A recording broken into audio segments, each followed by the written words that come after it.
Awesome. Well, I think we're officially live. So welcome everybody to Zero to Productive Project Managers. My name is Travis, joined by talented Paul Silliman, and we're really excited to dive in. As you filter in, please share with us where you're from, the company that you're working for. One of the things that I think is so cool about these webinars is, we can be in our basements or our home offices, but still connecting with people all across North America. So share with us where you're from and the company that you're with as you start to filter in here. But Paul, actually, I wanted to chat about this when we were planning this webinar. So if this is the first time that you've tuned into a Zero to Productive webinar, this is actually our third in the series. We chatted about water mitigation technicians. We've chatted about estimators, but Paul, when we were proposing this topic of project managers, I think you said, hold the phone, let's hop on a call, because I think that there's a really big opportunity with this project management discussion. So I'm curious, like, what was it that got you so excited about the opportunity to talk about training and onboarding project managers? Yeah, it seems to be a not forgotten field, but just from my experience, from what I've seen from these trade shows and small groups I've sat in, we spend so much time on certifications, equipment, software, things to get that initial mitigation done. But there's not a lot of talk about the after. If you're a full service restoration company, you're not just drying a house, you got to put it back together. And it seems to be a big disconnect between the services you offer to get out there fast, being, getting there overnight, starting to drying within 24 hours, all these great things. But when it comes to the rebuild side, it gets done when it gets done. And it's just almost like a whole separate part of the house that nobody talks about. But yet we're finding in studies that customer satisfaction, overall gross profit, all these issues people have with reconstruction kind of get overlooked. Not to mention, a lot of companies don't even do reconstruction anymore. So that's a whole nother service line that people aren't bringing onto their business because they don't have training, don't know how to go about it.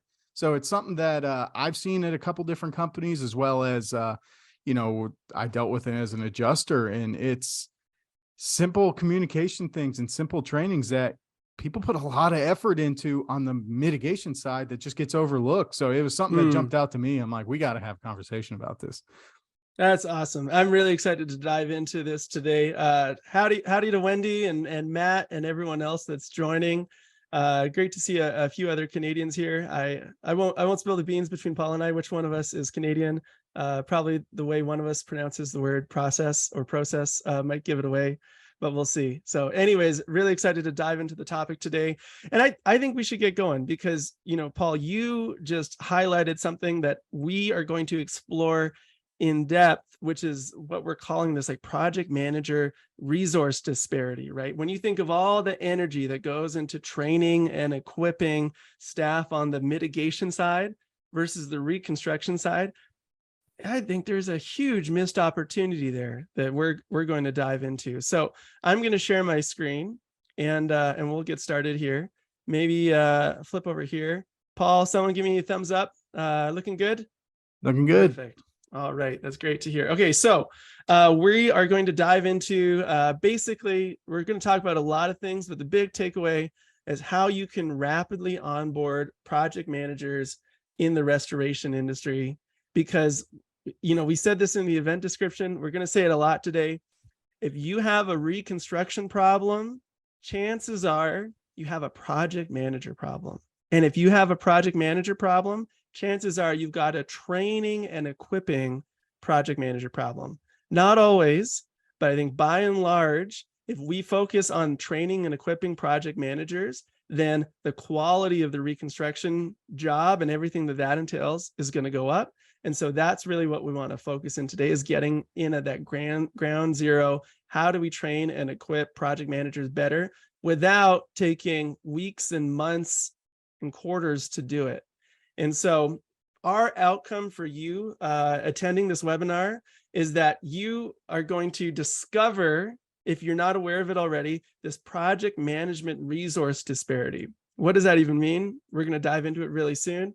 And then you understand the consequences of it.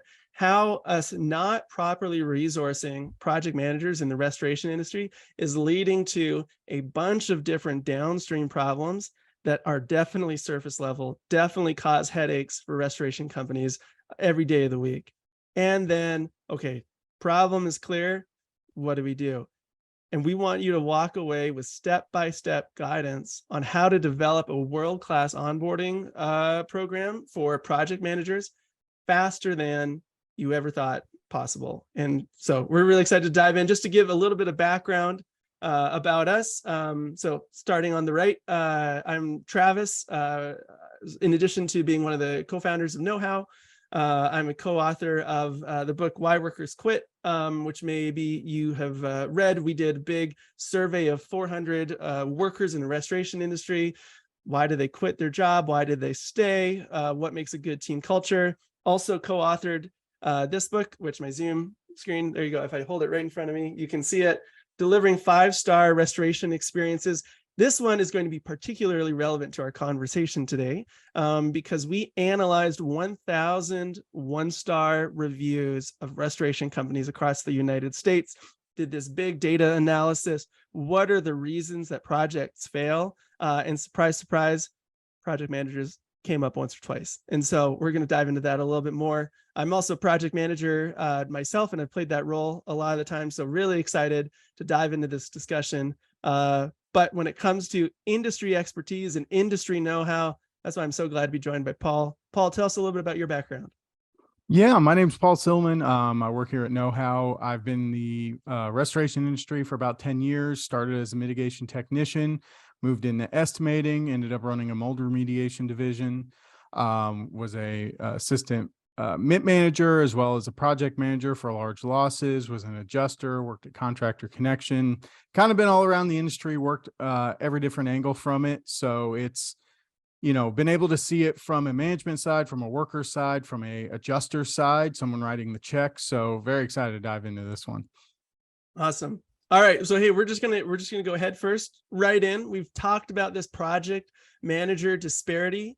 Let's dive in a little bit more in depth. This is called the project manager resource disparity. And as Paul and I were working through this webinar, we said, man, I think we've uncovered something really big here. And so what this talks about is a misalignment between all of our industry, energy, resources, training that we currently see in the restoration industry, and then what the customer experiences. And so right now you can see this. Let's just focus on industry resourcing. So I'm talking about software for the industry. I'm talking about training. I'm talking about certifications. You don't have to throw a stone very far to hit someone who trains water techs, estimators. We have done training for water techs and estimators ourselves on the mitigation side because it's such a vital and important part of the role. Yet from the customer's perspective, that is maybe what, Paul, the first 2, 3, 5 days of the entire job. Tell me what you think, Paul. Yeah. I mean, especially on some of these larger losses, I mean, your mitigation may be max the first 2 weeks.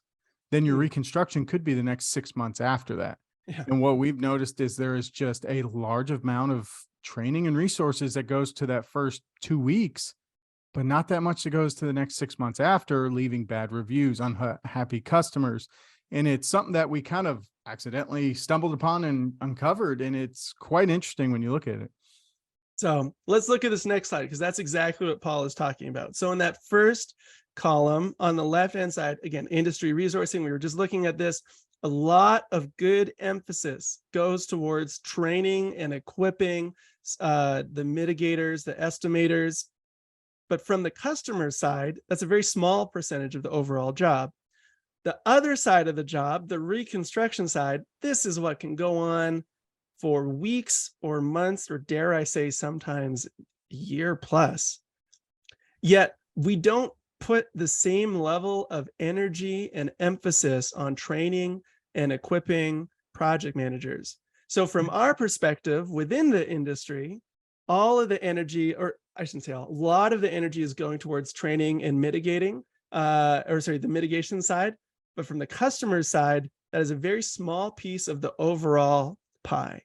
And I can tell you from my experience, having personally read 1,000 one-star reviews of restoration companies across the United States, very few of them said the mitigation side was a train wreck. It went awful. Thank goodness the reconstruction team came in and cleaned everything up and did a great job getting me back to normal. They almost all, either they complained about the entire process, or a very common theme is the mitigation side was great, but what a nightmare getting my house back to normal. Paul, you must have seen this a million times over the course of your career. Yeah, and especially, being someone who did sales in this as well, is you sell it as a full package. We're here to restore your house from the front end to the back end. And normally it's a pretty smooth transition at the first. You're the heroes. You're there to save me on my worst day.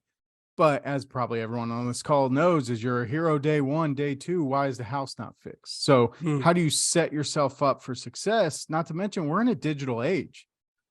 Anybody who's buying something on Amazon will spend more time reading reviews before buying that $5 phone case. But yet it's the same thing in your business. How do you make sure that you're giving that service level agreement, you're giving that customer care across the entire timeline? Yeah, and when Paul and I were chatting about this webinar, he had said, Travis, you've read all of these reviews. They are complaining ultimately, whether they say it explicitly or not, the majority of the time they're complaining about the project manager. The project manager and their ability to do a high quality job and everything that goes along with that, right? And so ultimately, if things are falling down, if they're breaking down, it's a project management issue. And I wanted to highlight a few reviews that really caught my eye that speak to this problem. So this was one review. I think that this was of a restoration company in Michigan. Let me just read this to you. It took this company 5 months to do an 80 square foot vinyl replacement and flood repair. I literally called them weekly for 2 months before it got done. Very slow service, but of course their billing is prompt and they're happy to threaten me with legal action on Christmas Eve. Paul, are the stories like these not a dime a dozen? Unfortunately, they're not. This kind of thing happens way more than it should. And it's a relatively simple fix. This isn't, oh, they weren't certified, or you don't have the most up-to-date equipment, or your in-circle didn't get it. No, this is communication. This is training those soft skills and getting a project manager to understand what's actually happening in the job. Homeowners don't like to hear bad news, but they can at least take bad news. If it's not given, though, these are the kind of reviews you can get from it. And we're going to talk about that because, hey, I don't think any of us wake up in the morning excited to deliver bad news and excited to, gather resources and materials and technicians and subcontractors as if they're, you're trying to, gather cats. No one likes doing that. But how well does the company train and equip a human who has human emotions and human likes and dislikes to be able to do the hard job of project management when it comes to the reconstruction side? The companies that invest in that, surprise, surprise, we didn't see a lot of them on the list. What we saw were the ones that left a vacuum when it came to those skills and abilities of just the project management side. Unfortunately, the customers were the ones that paid the price. Here's another review. This one was from Nashville, Tennessee, and said this: I was told the project was going to take 15 days, and I figured at most that would double. Oh no, it was nearly 6 months before the project was done. They put up new drywall in the ceiling without insulation, and they completely ruined my furniture by not putting any blankets or protection. Do not use this company unless you want to be a project manager, contractor, and account manager. I'm certain, unfortunately, some of these reviews may hit a little closer to home than we would like to see. Paul, this is not some theoretical exercise. These are real customers complaining about real jobs done poorly, and it's the real homes that are affected by it. Absolutely. And it's something that could have been mitigated by having processes and procedures in that training, because what we find a lot of times in my own experience is a lot of the project managers we have come from new construction. They had general contracting businesses. They're not from the restoration industry. If If you have good, well-trained water techs, they have the ability to talk to a homeowner of, hey, this is a Cat 3 loss. This came from beyond the trap on the toilet. We're going to be gutting this for sanitary reasons. This is what we're going to do. This is the equipment. And a homeowner, whether they like it or not, they're informed. They understand the process. But when it comes to reconstruction, sometimes it turns into, we're here for you. They have a great experience with the mitigation. They expect that experience to continue. But if you don't have somebody who understands restoration, which if it's a new construction GC, they normally don't, because, I've sat in a couple of these different shows I've been at lately, and there's a lot of debate now on whether, new construction pricing and Xactimate versus restoration. The one key thing missing is there is a homeowner in this house. This isn't a blank slate. These aren't track homes that have nobody in it where a drywall guy can go in at 8 o'clock at night and throw things up. No, there's furniture in the house. You got to put coverings down. There's, sometimes there's supplements that are needed. There's additional work homeowner wants to do. There's a lot of conversations that need to happen, but being able to set the premise of this is how we're going to do it. This is when things are going to be done. Here's a schedule I'll share. Simple soft skills that could basically eliminate these reviews and set up a homeowner for success instead of instantly starting a battle between, they said it'd take, this one right here, it said it'd take 15 days and it took 6 months. Normally there's something in there that if you had some set training, you had some soft skills, the ability to communicate and know they just had a colossal loss. They're not calling you because they feel like remodeling and they want a new kitchen. No, their kitchen just got ripped out. So how do we help walk and shepherd that homeowner into the repair phase and not just dump somebody on them, never hear from them again, and then you got a homeowner sitting on their hands not knowing what's happening? Yeah, it's so true. And I want to make a quick plug. And so if you have not read this book that we put together, delivering 5-star restoration experiences, like I said, we analyzed 1,000 bad reviews and we looked, hey, what are the common denominators here? And we just broke them into categories. Roughly 38% of them were poor communication. Some of it was poor quality workmanship, delays, customer service, and we just went down the list. We said, here are some examples of the reviews that talked about poor communication. Here are the lessons learned. We worked with some real top names in the industry. We worked with the people from Violand, Mark Springer, Dan Casera. And so I encourage you, 5starrestorer.com. You can get that ebook for free, totally free. And so if you haven't already, check it out. If you have downloaded it, we released it maybe about a year plus ago. I would say it's a great refresh, still just as relevant as ever. And so make sure to check that out and download it if you haven't already.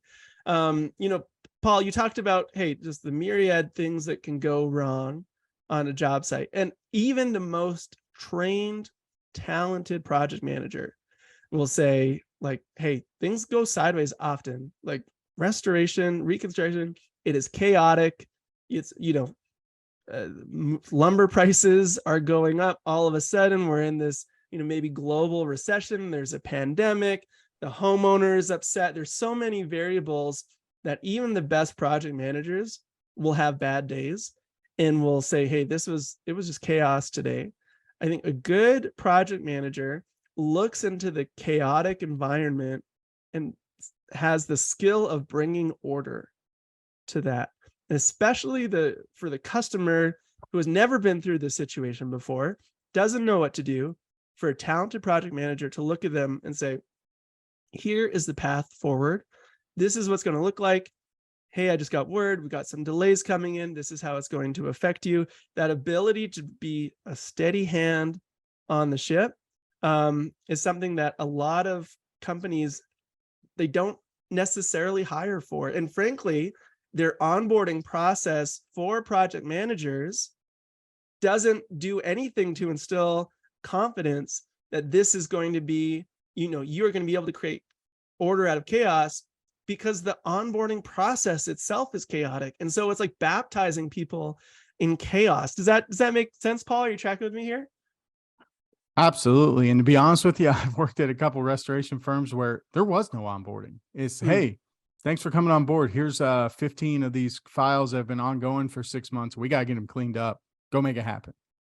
And it's just but it's that approach that we're taking to a mitigation technician where it's, we need to get them on board. You need to learn how to talk to customers. We need to get you certified. We need to, but with project managers, it's, hey, go find some subs. We need some drywall work done. Go make it happen. And it's Yeah. that there's a big issue there. And I don't think enough people are talking about it, because as we saw in our study we did at the beginning of the year, the state of the industry, training and onboarding is the number one thing people are looking for. The second one is, how do we get paid faster? Well, if you have someone who's waiting to get punch list items done, or not communicating with a homeowner, not listening, not getting things done in time, it's going to cause delays to get money in house. So it all lines right up with each other. So let's explore that a little bit more. When you fail to resource and train project managers properly, when we fail to do that as an industry, what are the consequences of it? And so here are some, there's some top line surface level pains here, and there are some downstream level pains as well. But Paul, let's talk about this first one. Delays occur. I mean, when we were crunching the numbers for this book, we saw this time and time and time again, right? It's like these two reviews we saw. Hey, I expected 15 days. It ended up being 6 months. Paul, help us understand, what is the line between project managers that have not been trained properly and a customer complaining about delays in their 1-star review on Google? A lot of it's just simple soft skills. It's, I was always a big fan of, under promise and overperform. So if you're coming in saying it's going to take 15 days, but multiple trades are involved, that means you're working and aligning people. Things happen. Kids get sick. Someone may not show up in a day. But how do you communicate that to a homeowner? Do you have pre-built email templates? Are you giving them a timeline up front? Are you teaching how to deal with subcontractors? A lot of times these are management roles. Do you know how to hire and fire a subcontractor? Do you know how to send that timeline to the homeowner, how to paint that schedule? Or is it just, hey, I'll give you a call when my guys are ready and we'll get started? Again, the biggest key to this whole thing is there are homeowners in this house. So if I got to go take my kids to school at 9 a.m. and you're calling me, telling me, oh, I got a drywaller that I need you to let in, you just instantly added a whole new level of stress to a homeowner, when you could have sent that the day before. You could have lined things up. You could have given a timeline. Just communicating with that homeowner to help. If those delays do come up, how do we make sure that's across? Do you have pre-templated emails? Do you have things to send to them? Just having all that information ready to go. The communication piece is so big, and actually it channels really nicely into the next point about SLA targets. What these carriers want is, hey, when were you on site? Did you check the box, right? You have to improve your communication to make sure they always know exactly where you're at along the journey, because they have their own goals that they're holding you to. Paul, help me walk through. I've chatted with project managers that just say, like, there's so many boxes to check, so many things to do. And a lot of it was they didn't get the why explained to them on why it's important, or how to do it properly. And it just feels like one of a million things that are just falling off their plate. But it's the company that pays for it, isn't it? Correct. And it's documenting, if you have a whole house fire that you're doing work in and you have to have generators running because you don't have power yet. Well, if you're not communicating that to the adjusters, to the homeowners, there's delays. That means the insurance company now is having to keep the homeowner in, assisted living for a while. Now you're invoicing for a generator for 3 months longer than anticipated. Do you have the ability to document that? Do you have the ability to say, this is our reason why? Or is it just, hey, here's an extra 25 grand on my invoice, I need it paid tomorrow? Normally that's where the fights start with adjusters. It's not, hey, we had project delays. We found that our wiring was burnt further. We had to pull permits. Here's our permit inspection. Here's our schedule for electricians. Here's a supplement we need to add to this. Being able to communicate that solves so many issues and keeping things on target. Yeah, absolutely. We've talked about this next point, soft skills. I was listening to our friends at Blue Collar Nation, Eric and Larry, just dropped a great podcast episode, I think today, on training project managers with Tom from Large Loss Mastery, but he brought up this great point that happens so often where you've got a high caliber technician and you want to reward them, you want to move them up their career. So just natural, why don't we promote them to project manager? Paul, the transition is not that simple usually. Is that correct? No, that's correct. And sometimes you get, technicians who are dynamite in the field. But being able to go out and work every day is one thing. Being able to manage not only crews, but homeowners' expectations is a whole nother skill set that seems to be neglected. How do you get those soft skills? How do you teach someone how to communicate those issues, how to talk to a homeowner, how to set yourself up for success? Because nobody wants to come to work with 30 delays in projects. You got homeowners texting you at 9 o'clock at night yelling. Nobody wants any of that. Not only that, it's affecting your bottom line. Any more of these delays in your projects, more material and labor out.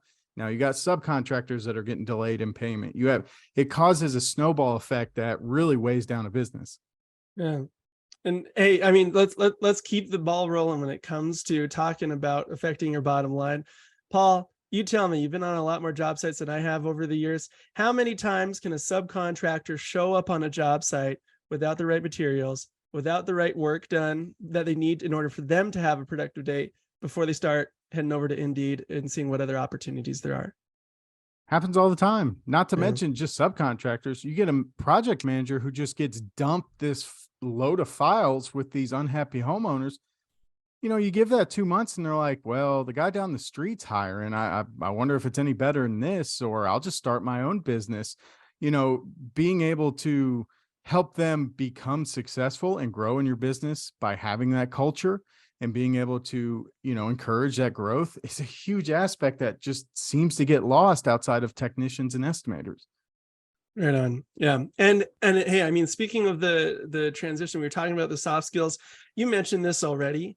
A lot of people will hire a seasoned project manager with almost the same job description. The difference being coming from general contracting, new homes, things like that, versus restoration. And they find that actually it's a lot bumpier of a transition than they were expecting. Paul, when we chatted about this, I think, you were telling me, man, there's a huge opportunity here because it just leads to chaos when you're working in an environment that someone's already living in. Tell me a little bit more about that. Yeah. I mean, I spent some time. My uncle was a home builder. So in the summers in college, I would work for him. And, these project managers would have crews running, 8, 9 houses at a time, but they're going door to door of empty skeleton houses. That's not how it works in restoration. If you got 2 bedrooms affected, a lot of times the homeowner's still there. They have kids, they have dogs, they have personal property in the home. How do you work and manage all that to where you can't just send out 4 subs and say, hey, they're going to show up when they show up? You have to manage expectations. You have to set schedules. You have to have times. You have to hold the tension to those schedules. How do you make sure to give that 5-star experience, but dealing with a different kind of job site? A lot of guys will come in. It's one thing to put up sheetrock if there's just studs hanging on the wall. But if you have 2-foot flood cuts in a kid's bedroom, you might have to do things differently. It's going to take longer. It's not going to take an hour or 2 to come in, throw drywall up. They're going to have to move furniture, put paper and plastic down, protect the floors. It's not like new construction where it's, they're putting all this up. There's no floors installed. You can mess up anything you want because you're going to have someone come behind you. Well, now that subcontractor might be required to clean afterwards. Are you making sure the job site's up to par? Are you going to have a homeowner come home with drywall, nails, and mud all over the place, and their 5-year-olds painting on the walls with it? How do you make sure that kind of stuff is taken care of? Make sure there's no site infractions. There's a lot more soft skills involved in restoration than new construction, and that's something I've seen along the years. And you're going to hear us talk about this more. I honestly believe that if you fast forward, what does the restoration industry care about in 2025, 2026? I think you're going to hear this term, customer experience, a lot more than you've heard it over the last 5 years or so. The industry is doing a better job getting trained and equipped for their workers. I would like to think that know-how is going to help play a big part in that. But what is going to be the thing that sets your company apart? It's going to be how the customer feels throughout the entire process. It's Maya Angelou that said, hey, people might not remember what you said, but they'll remember how you made them feel. And so ultimately, when the ball is getting dropped, when communication is poor, when these project managers are not getting trained properly, who feels it the most? Well, your bottom line is going to feel it, but it's going to be the customer that, in addition to having the worst day of their life that led to them reaching out to you in the first place, is going to feel like they're being dragged through hell and back over the next 6-12 months, because we haven't properly invested in project managers. And so I want to move on to this. I know we're running a little bit behind time. We got a lot to get to here. And so what we want to talk about is how to train and equip project managers, and not just do it the old fashioned way where, hey, over the next 6 months, we'll try to teach you all the skills you need to know. And we'll just kind of give you piecemeal, a little nugget here, a little nugget here, shadow a person here, figure this out. And you're going to break a lot of eggs along the way. We want to talk about a consistent, targeted, structured onboarding. And so we're just going to go through these really quick, but the keys to supercharging your project manager onboarding, it has to be standardized. Paul was talking about general contractors coming in with maybe some helpful knowledge, but maybe some bad habits they have to undo. So how can we wind those back and make sure, whether you're a general contractor, you've never project managed before, or you're a 10-year veteran at a different company that has a different way of doing it, that everyone is singing from the same hymn book and knows the right way to move things forward. We also want to talk about supercharging your project manager onboarding. You need to make sure that training does not just exist in this 4-6 week, 8-week window at the start of the job. And then, hey, I hope you took good notes, because you're going to need that for the next 2 or 3 years if you ever get caught in a jam. That's not the right way to do training. We're talking about just-in-time training, making sure that everyone has access to the information they need when they need it most. And so some people, they might not be comfortable asking those questions. And so for you to be able to give them the information they need on the spot, they can reference it on their phone, on their desktop. It's going to be a critical tool to make sure that you weren't just tossing a bunch of theory at them in the early days, but it's actually grounded in reality, and they know it because, hey, when rubber hits the road and they're on the job site and they need that information that they can't remember, they can quickly access it. We talked about this, the why, right? I think talking about these SLAs, right, and missing some of these requirements, a lot of times it's because it was just not explained to them why it's so important. You want to not just have them memorize a bunch of facts. You want them to understand, show your work, so to speak, so that they can be equipped to tackle these things as well. When to do everything, why we do everything, and how we do everything. Paul, what jumps out here when you've seen project managers not trained properly and the consequences of it, and what supercharged project manager onboarding could look like? It's a lot of things that we've already stated, being able to train soft skills, explain why, there's a big difference between that restoration company and a remodeling company, but also, a lot of these seasoned veterans are now retiring. They're leaving this workforce to where you're now in a spot to where you need newer, younger people to promote within. You need those project managers. So in today's society, people use Google, they use YouTube. How do you get this into your workers' hands for point of need reference? Not to mention, one thing that we haven't mentioned here, most project managers are not in the office.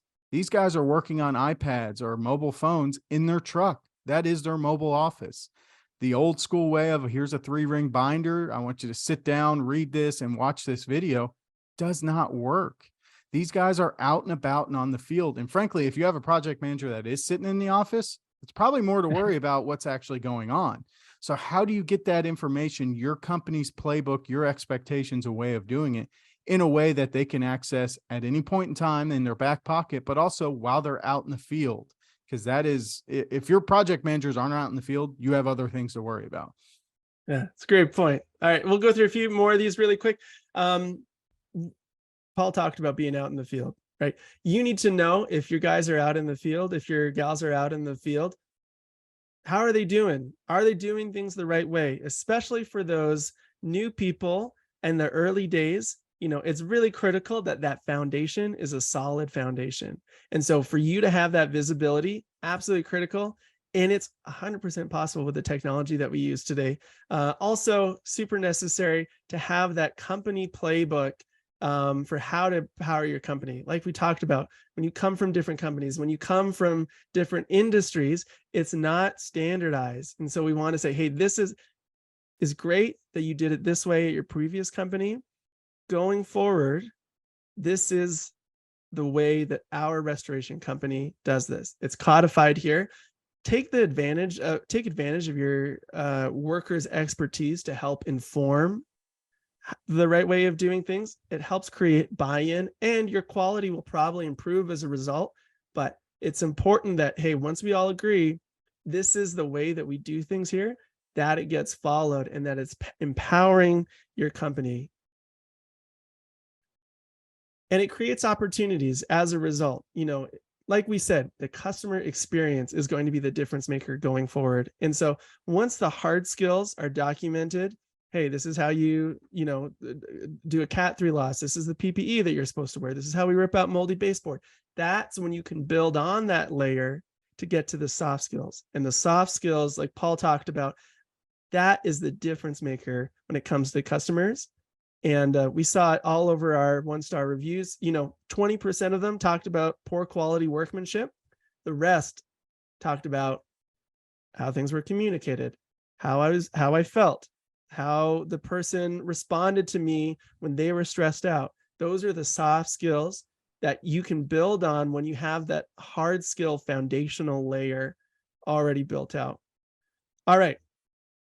This is where know-how comes in. And so basically where we're going to go from here on out is we've talked a lot about the importance of building a comprehensive, structured, repeatable project manager training.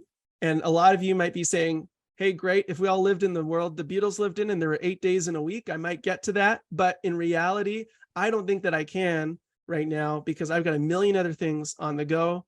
And so that's where know-how comes in, is we help you create a playbook for your team in as little as 24 hours. We have hundreds and hundreds of industry processes. I'll tell you right now, it's mid-April. As of today, we're in about the 700 standardized industry processes. If you go back and rewatch this webinar in May, that number will be even higher because we are working with some of the best authors in the industry to build out standardized roadmaps for every single role, every job, big and small, from accounting, human resources, estimating, mitigation, reconstruction, and it's all there in know-how. So you don't have to start from scratch.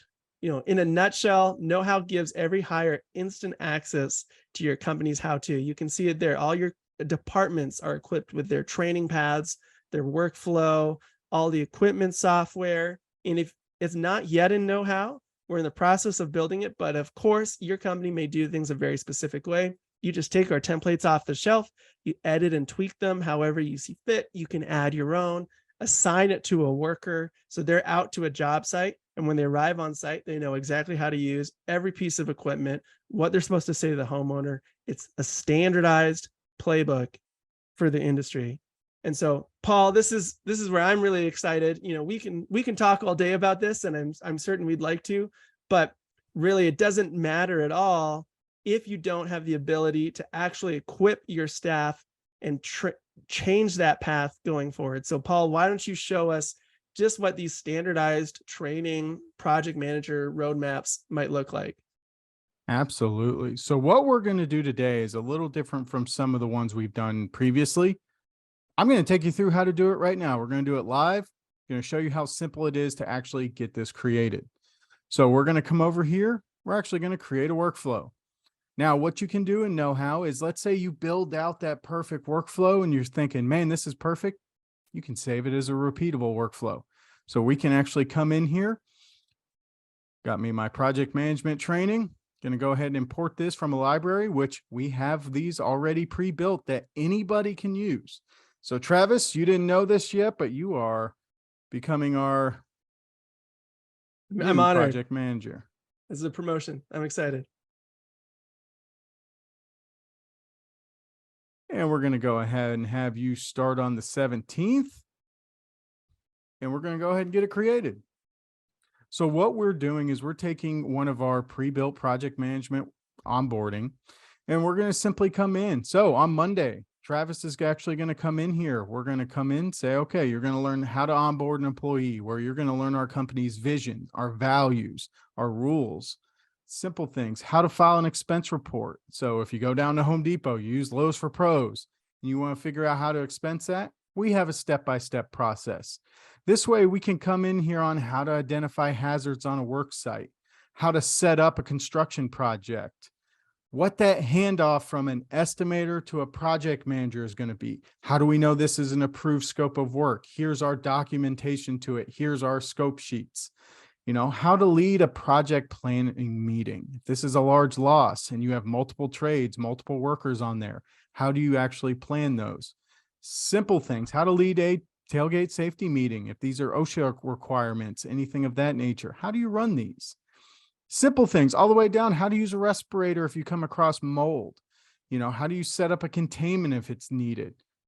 I will tell you right now, that's a big delay I would find is I'd have a project manager out there. Mind you, this was a flood. We do our best to mitigate everything. Sometimes it's hidden under that cabinet. We didn't see it or couldn't get to it. So when they go to pull a cabinet out and you see mold, what do? I've had numerous project managers that just start ripping things out and they got fans and dehues in there. And next thing you know, we got ourselves an issue. How do you document that? How do you record payment from a customer? Best ways that you can create that playbook. This is stuff that happens within we have built this out, but this is that ground floor layer. And the workers that I've chatted with, they have various skills and abilities that they are able to, that they're coming into their job with. And so for you to be able to say as a manager, hey, know-how team, thanks for creating that foundation. My staff, actually, they don't need to, this new project manager, he's actually great with the soft skills, and so we don't need that soft skills investment necessarily, but doesn't have a background on the mitigation side. And so a lot of that technical knowledge of, hey, what are you supposed to do? What are the different types of water damage? What's the PPE that you're supposed to wear? Things like that. Those are the things that you can bob and twist and weave, emphasize this a lot, emphasize this a little, take this out. As the worker is going through the training, you can say easily, hey, actually, I think that we need to spend a little bit more time on safety because I see that the knowledge is not there. But this is something where that worker, whether they are out on the job site or in the office, they have the ability to pull up this training and it's just a crystal clear roadmap. And so you've got the ability in less than 24 hours to set up new project manager Travis or Paul or whoever with that roadmap of the path forward. But it doesn't end there. You're able to continue to invest in them as they go forward. Paul, you're going to show us what that experience is like for a worker when they're out on the job site. Absolutely. This is something I just really wanted to hone in on as, being able to continue that education. So if you're sitting out here and, you got something in your back pocket and you're sitting there going, how do I clock in on proven jobs? Well, instead of waiting for a safety meeting going through, now somebody can simply pull this out of their back pocket and have a step-by-step guide on how to get those simple answers. The ability to share that with teammates. So if this is a project manager and he has subs that are working on you guys' books, you can now share this with them just in a simple text message, but also gives the ability to actually have that step-by-step guidance out in the field. Where am I actually clicking? What is my next step? Where am I actually going to add in the date and time I'm clocking into this job?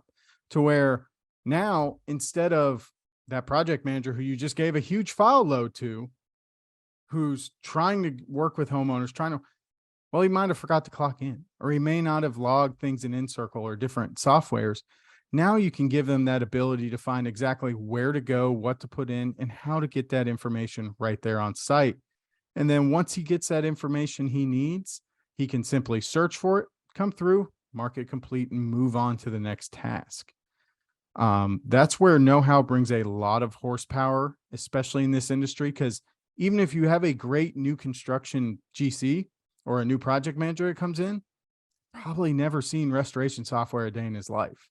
Or like everyone's favorite one, I'll lean into this one. I have had some of the best project managers I have ever worked with, but when their week came up to be on call, oh, just everything under the sun would happen because they don't know what happens at a loss at midnight. They don't know how to disperse people. So now you can have the ability of having that playbook of what questions do you need to answer? If he's on call, how are you answering it from the call service? Be able to go down this list and eliminate that stress. Do you have the actual loss address? Do you have any contact information? Is there a gate code to get in? To be able to have all this information right there on site so that they can simply come in and say, okay, I'm going to call out my teams now. Okay, well, I have my team ones on a job already. My backup team, we're going to need to give them a call. You can even plug in phone numbers on here. You can set this up however you would like to be able to call a homeowner and give them that information. Be able to relay what's happening to your team that you're sending out at midnight. Call the insured, let them know, hey, I got a hold of my guys. They are heading to the office now. It's about a 20-minute drive for them to get to the office. I Googled it. It looks like it'll take them 20 minutes from the office. So we should be there within an hour. That right there will save you more headaches than anything alive, which I know most people listening to this, I'm preaching to the choir. But when you have people who aren't your MIT manager or your people that handle this day to day, how do you get that information to them? So with know-how, we're able to give that simple guidance to be able to get them in. Hey, go to your CRM. You need to hit certain touch points. Are you going in and verifying that? They're going to be able to monitor. Is the homeowner even in the house? Having that information is absolutely key, especially for people that are on the reconstruction side. They don't deal with the emotion of my house is 6 inches underwater. They deal with, okay, everything's ripped up and I have to put it back together.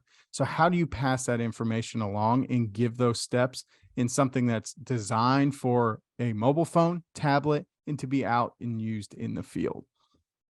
And hey, I'll speak from experience here. I mean, in our company, I personally onboarded a handful of people since the start of the year. And I remember when we first started onboarding people, before we used know-how, just the stress of a manager being like I got to do a good job. I got to make sure that they have all the information they need to succeed in their role.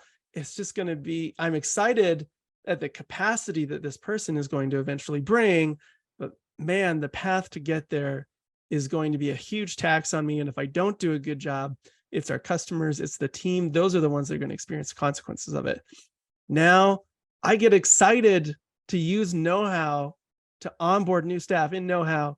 Just so you know, we like our product so much we use it ourselves, but just the confidence that comes from knowing, hey, there is a crystal clear roadmap for this role that has already been defined.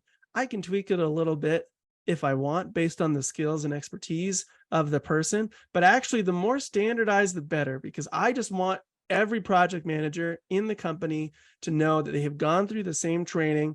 They have the access to the same resources on their phone. A new situation comes up and it doesn't matter how experienced that new person is. They're going to have the same answer in front of them.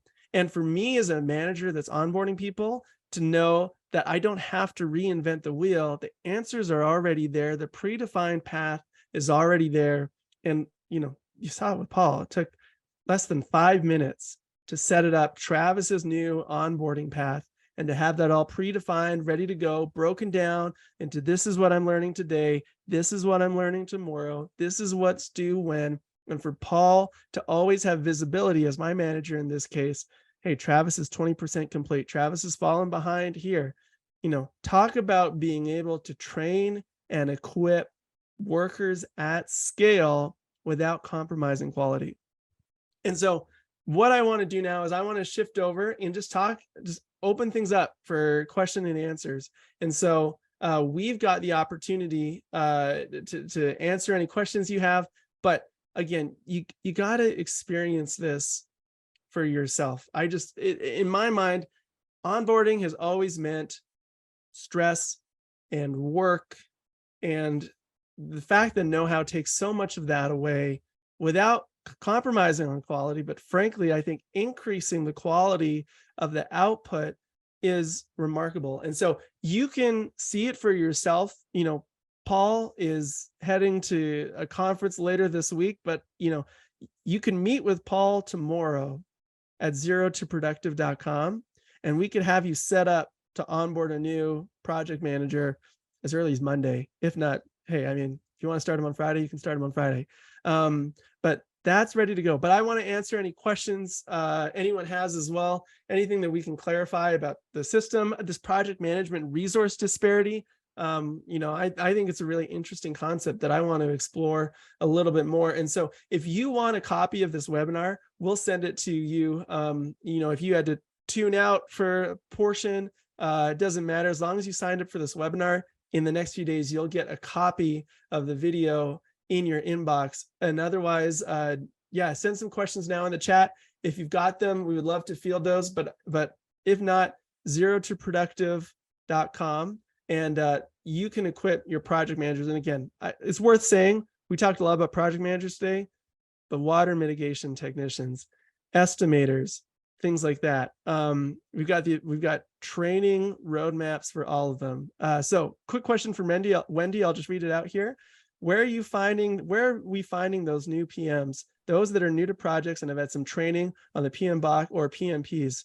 And what's a reasonable amount of time for new PMs to get familiar with, the curriculum and all those required soft skills? Paul, I'll throw that over to you. How does that, what are your thoughts on that? Absolutely. And especially in a lot of project managers who have experience, most of the time setting up people, setting up labors, getting the schedule with workers is something they're normally probably used to, but giving that roadmap to say, hey, this is how we want you to email our customers. This is how we want you to approach, insurance jobs. This is how we want you to talk to adjusters. A lot of project managers normally take about a month to 8 weeks to get up and going. If you get that SOP in their hands, you get them a guide of how you want things done, you can get them cut that in about half. There's nothing that says you can't have them. Now, are they going to be perfect? No, we're still working with humans.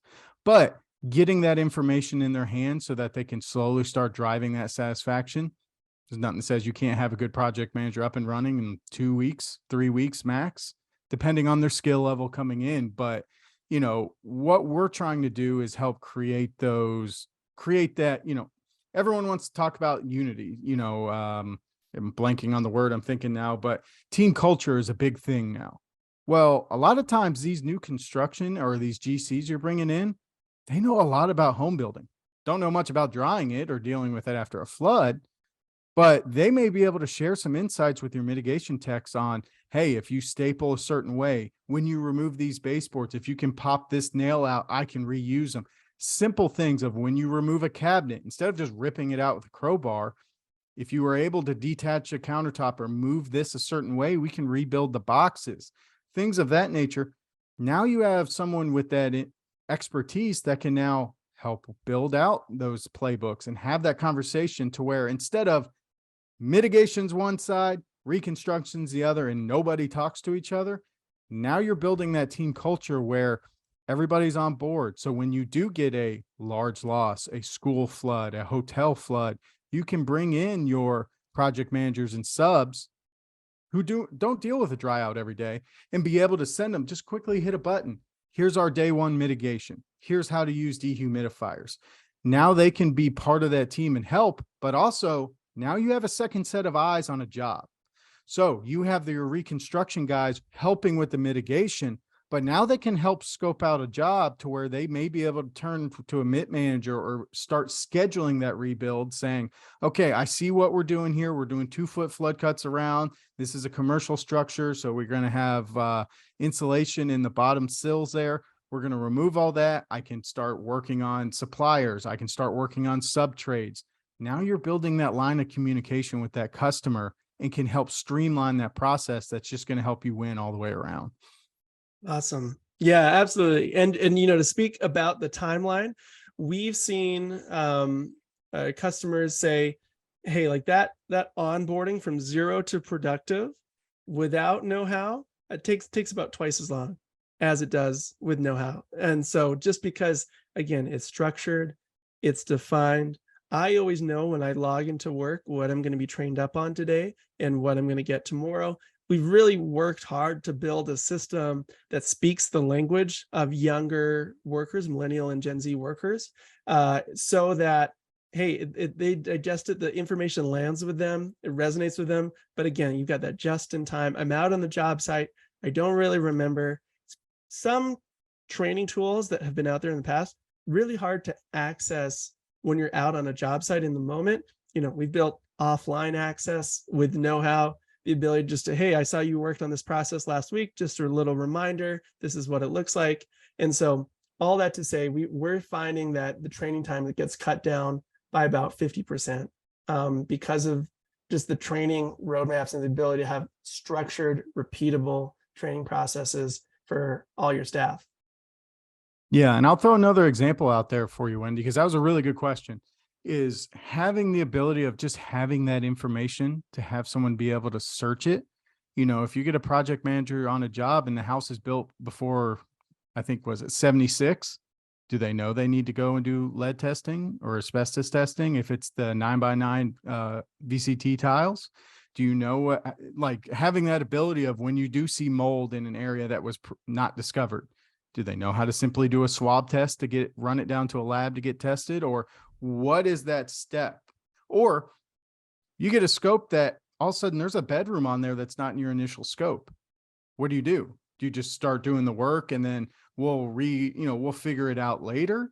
Or do they have the knowledge to take photos, upload that into your system, reach out to that estimator, say, hey, just an FYI, here's some photos. This was not included in our scope. We're going to need to supplement to this. Is the adjuster aware?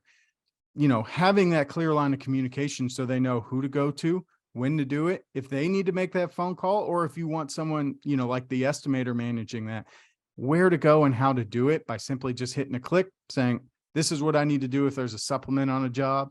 How do I reconcile that with a homeowner? Here's a quick email template I can copy and paste to shoot out to somebody. Having that clear line of sight can just help eliminate those colossal errors you tend to see on job sites. Absolutely. So that's great. And so all that to say, Wendy, I see you have a question there. And so we'll send you an email and we'll kind of follow up on some of those questions. Thanks for sharing them. But if you have enjoyed this webinar, if it was helpful for you, we're going to send out the webinar maybe a day or two from now. And so you'll get that in your inbox, and please feel free to share it.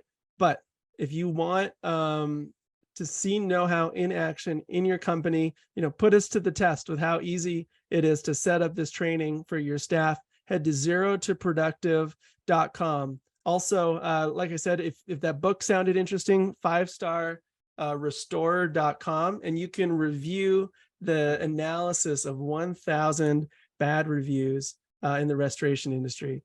On behalf of the whole know-how team, thanks everyone for joining us.